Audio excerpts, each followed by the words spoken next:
had talked about kicking ass, meaning hurting people. He thought that becoming mature meant giving up the aggressive and intense part of himself.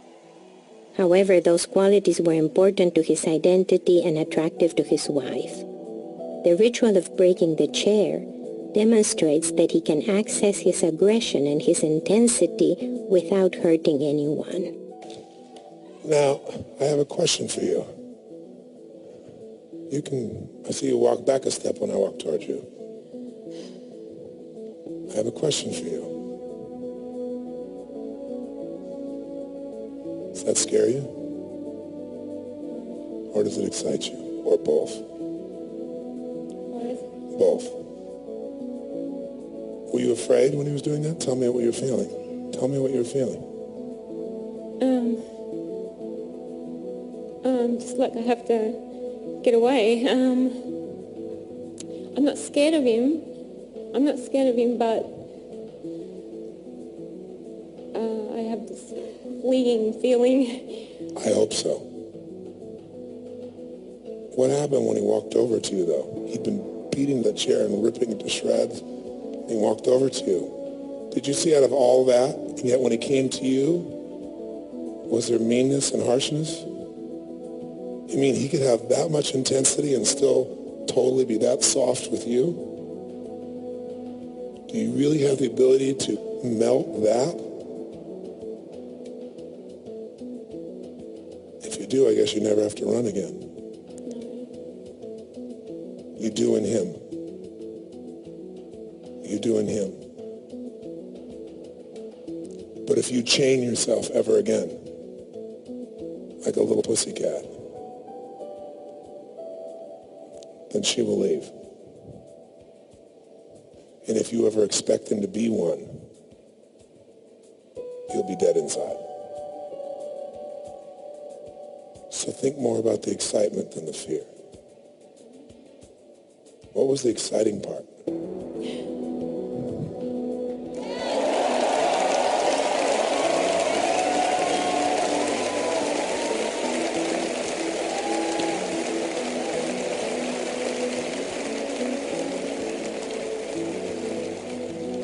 Look at him and tell me, what was the exciting part?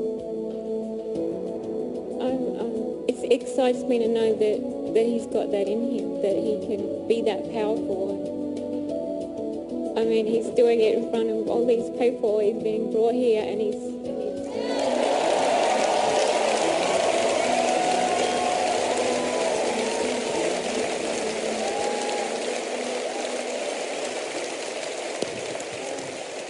What is that? It makes me feel strong to know that. It makes you feel what? It makes me feel strong to know he's that strong.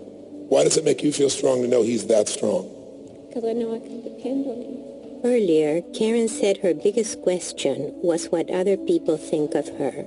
Since Warren was able to face the fear of coming to the workshop and possibly being judged by Tony Robbins and 2,000 people, as well as his wife, he was able to face Karen's own worst fear, the fear of what other people will think. He was able to show that he could be strong where she feels most vulnerable, and thus earned her respect and admiration.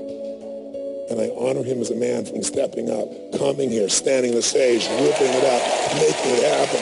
Amazing. What do you feel when you look at this man right now? I have such respect for him now. She has so much respect for him now.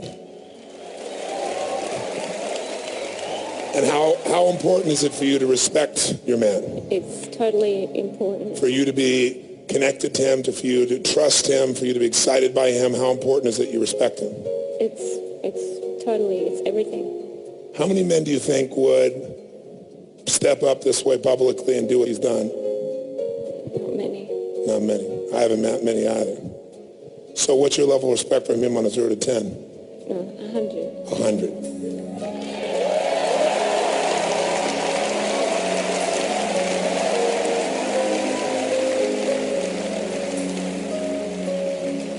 What are you feeling right now? What are you feeling right now? That sort of explains it. Just incredible. How does it feel to be yourself again? What was that, Shorty?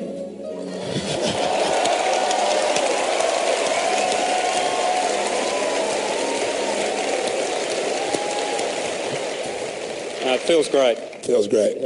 You're also more than you used to be, my friend. Because since you've explored the feminine side of yourself, you can use that where it's appropriate. You've been exploring it for many years now.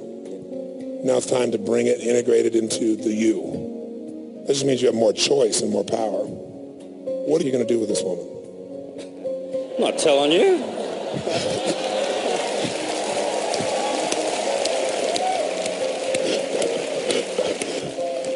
Now, what do you feel right now? Tell me what you feel right now. Look at him. Tell me what you feel right now.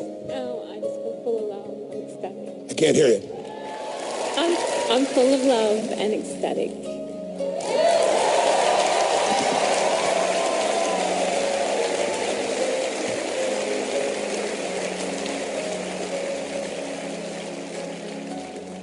Do you love that he has that much power, but that you could see a little tear behind that eye when he said that? Yes. Why do you love this powerful man, yet he still had that little tear when he got that you still love him and that you're excited by him? Because even though I know that's because of that caring side I love, but the strength is still there. He's got both. This shows the integration of the internal conflict within Karen that had led to the double bind. Previously, she had thought that a man could be either powerful or caring, but not both. Since she wanted both qualities for different reasons, she became confused and gave Warren mixed messages. Warren had also believed that in order to be sensitive, he had to shut down his natural intensity, when in fact he can draw upon both his sensitivity and his power. Now they both understand that the sensitivity she requires from him is not contradictory with the power and strength she admires and desires. That's rare, isn't it?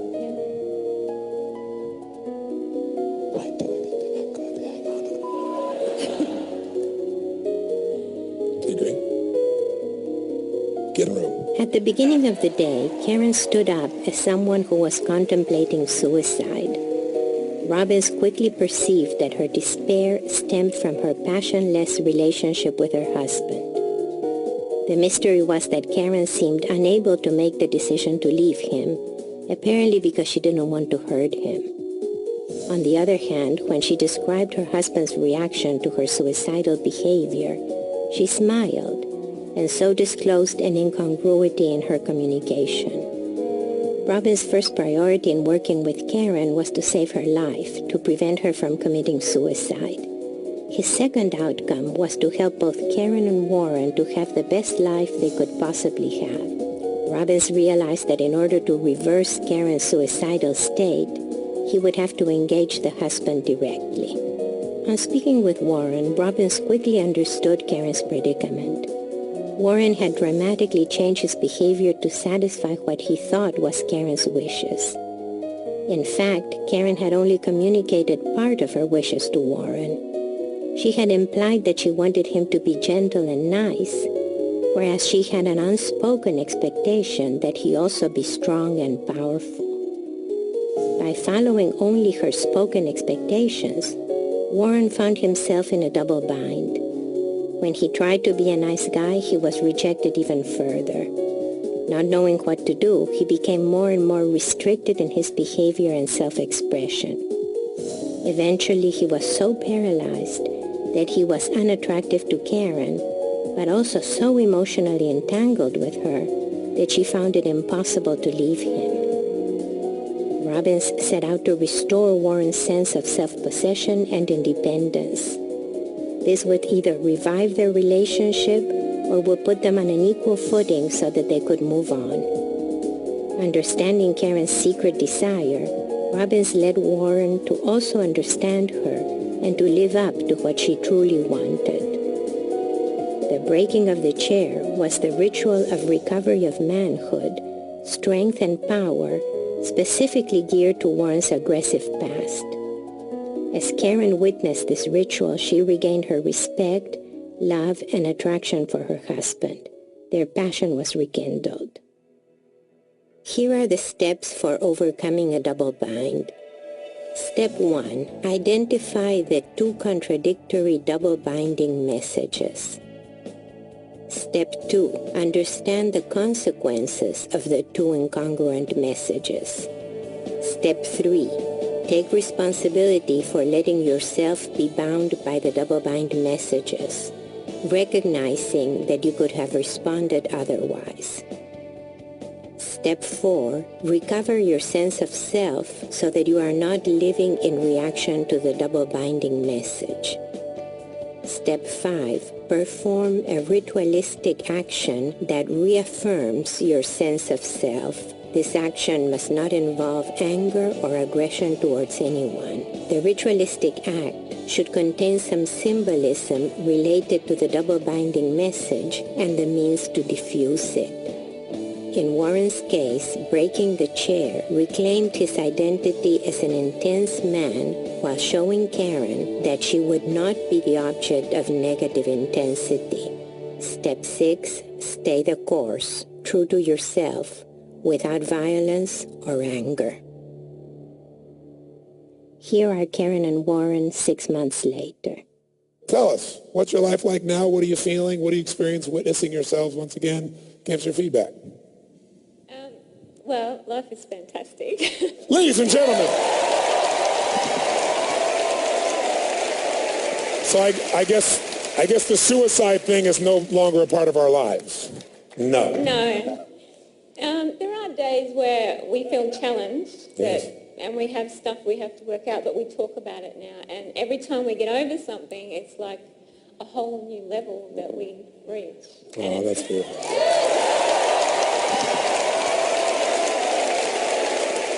The good thing now is, if we go into an old pattern, we recognise it and kick it in the arse.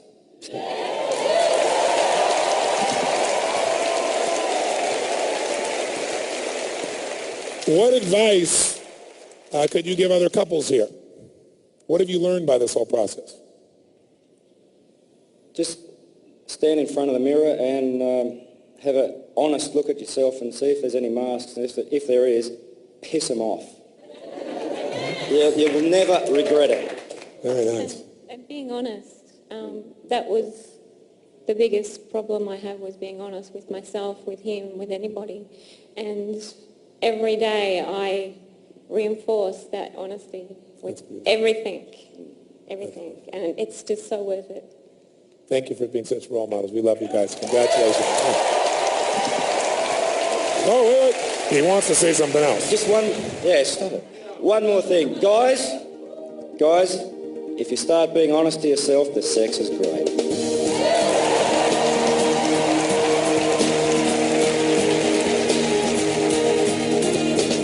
Now a year has passed and much has changed. On the day of their intervention, Robin's priority had been to save Karen's life, since she had been attempting suicide. His second priority was to strengthen both Karen and Warren and to enable them to clarify what they needed to be happy, whether married to each other or not. Today, Karen and Warren are both very happy, but not together as lovers anymore. Instead, they are best friends in the process of an amicable and responsible separation. Each of them has found a new, more passionate relationship. I was surprised by the enthusiasm you had, because I think I spoke to you first. You were saying, look, we don't want people to be, what were you saying? You said, we don't want people to be down about this. You know, we think is that really, do you feel like it's really the right thing for each other? Yeah. So how is it better? Well, actually, you can virtually say in every way, because the timing was perfect. Because, as I said, we still love each other. Yes. And if Karen hadn't have said, look, we need a trial separation, Yes. and told me how she felt, right, and why she felt that, and we talked about the whole lot. And if we hadn't have done that, we would have started arguing. And we were still living in the same house. Yes. And we Oh, still are. You guys still are? Yeah. Oh my gosh. Well, that's we amazing. just moved, so Wow. the decision sort of came at a bad time. We were in the process of moving. It was like, okay, so what do we do? Put our furniture in storage, what do we do? And so we just decided to just move into separate rooms and find ourselves.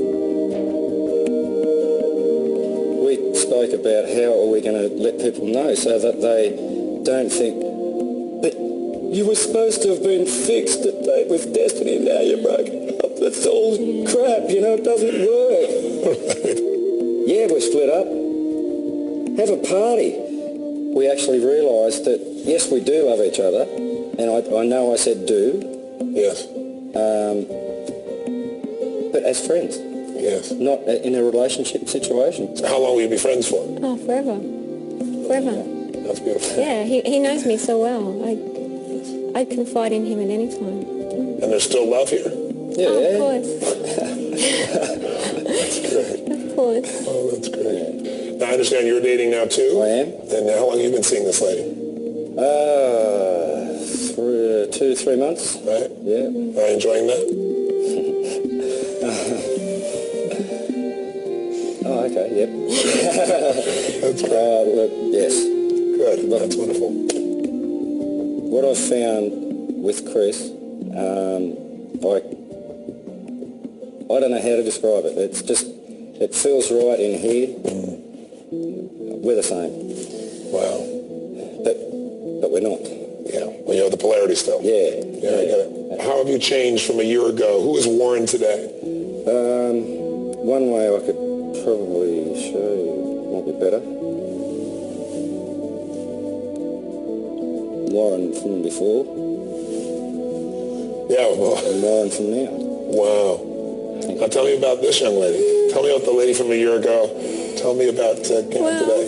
I feel like a totally different person, to be quite honest. I have a whole new inner strength inside of me that's, I'm loving it, and I'm just so happy. And every single thing I have asked for since Date with Destiny, I've got every single thing. Would it be fair to say you're happier today in the relationship you're in, and you're happier today in the relationship you're in than you were before? Yes. And you're both good friends. Yes. And you still love each other. Yep. Yes. You'll be friends forever. Yep. Yes. And you're truthful with each other. Yes. Yep.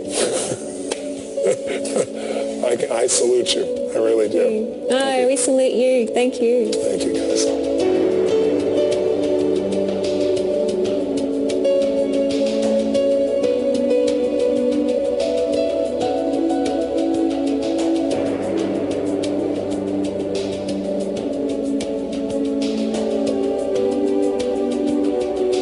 I feel like there's no hope for myself. I feel like everybody hates me. I guess the suicide thing is no longer a part of our lives. No. No. And you don't look like you're very suicidal to me. No. Do those thoughts go through you anymore? No.